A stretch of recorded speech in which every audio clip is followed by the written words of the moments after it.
Hello everyone. There is a lot of buzz amongst the investors in the Indian share market about the two ongoing mega IPOs. Tata Capital, which is 15.5 thousand crores, which will be the fourth overall largest IPO, and LG Electronics, which is rupees 11.6 thousand crores, and it would be the seventh largest overall. And both of them are open for subscription at the moment. When I first came across this news of these IPOs, my first reaction was how to arrange funds to participate in both, as they both surely are too big companies to miss. Then I thought of digging out the data for historical mega IPOs and check for their returns. I wanted to answer the question, can I make money in these ongoing mega IPOs? So, in this video, I'll share the performance of the past top 10 mega IPOs of Indian share market and will leave the decision of participating in the ongoing ones entirely up to you. Let's get started. Before moving on, please read the entire disclaimer carefully.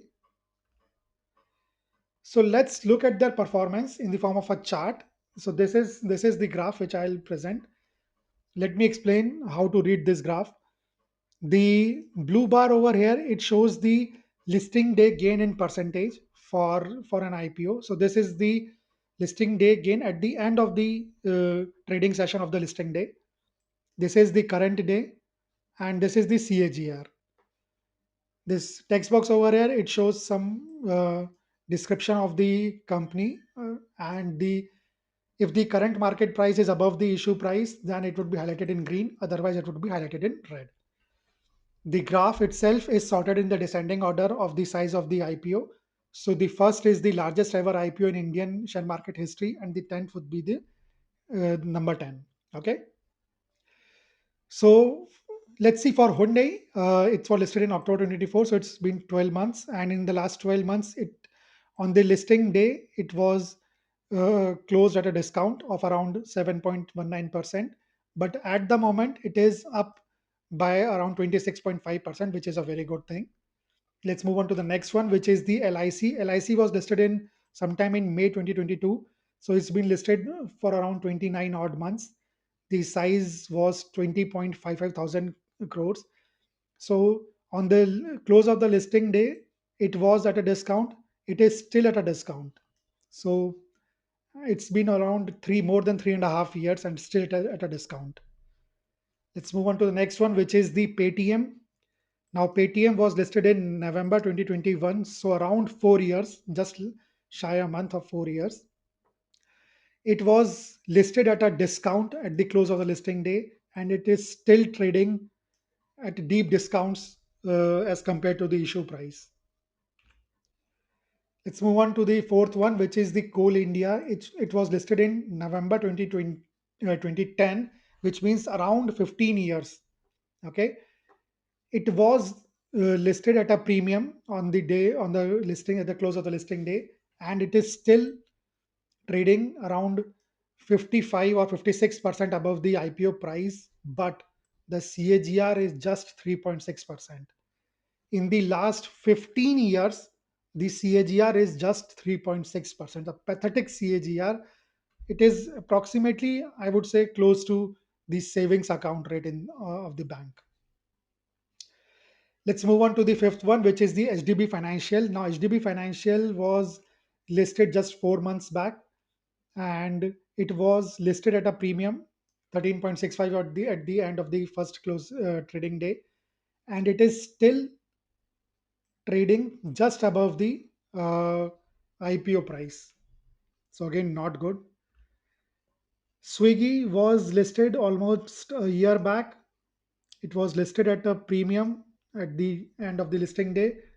It is still in positive, but just positive. I would say the returns are of that of an FD till date.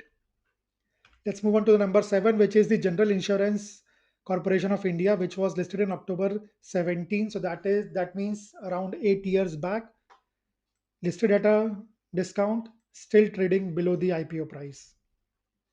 Moving on to number eight, which is SBI Cards, listed in March 2020, so around 5.5 years back, listed at a discount, but at the moment trading above the IPO price. But the CAGR of last 5.5 years, pathetic 3.26%. Moving on to number 9, which is the Reliance Power and the worst performer of all, listed at a massive discount of minus 17.33% and list currently trading at minus 90%, CAGR of minus 12% around. Pathetic. The worst performing IPO, I guess, the mega IPO. And then at number 10 is NTPC Green. NTPC Green was listed at a premium of 12.64, but currently it is trading below its IPO price. So it can easily be established that the mega IPOs do not perform well. Let's try to find out the reasons for this below par performance. So first is the timing of the IPO. Mega IPOs often hit the market during the bull run when market sentiment and investor appetite are at their peak. Investment bankers and selling shareholders take advantage of this euphoria to command a high price. Next is the pressure to deliver exit. Now, many large IPOs include a significant offer for sale component where existing investors like private equity or venture capital funds cashes out. Even in the ongoing IPOs, LG Electronics IPO is 100% OFS and Tata Capital IPO is, I guess, 55% OFS. So there is an immense pressure to price the IPO aggressively high to ensure a profitable exit for these early investors. Next reason is the future growth discounted today. The valuation is often based on highly optimistic projections for the company's future growth, leaving little to no margin of safety or room for post listing price appreciation. When the company's actual performance after listing fails to meet these aggressive projections, the stock price faces a severe correction. Number 4 is the retail investor mania. Extensive marketing and hype creates a fear of missing out, that is FOMO, among retail investors. This over enthusiasm can lead to massive oversubscription, which is often misinterpreted as a sign of guaranteed listing gains, driving the initial listing price but not its long-term stability. And at number 5 is the crowded trades. When too many investors enter a stock at a high price, the moment any negative news or market correction occurs, selling pressure becomes intense, leading to sharp decline. So it's a grim situation, but all is not so bad after all. Let's see a positive trend in this entire negativity about the mega IPOs.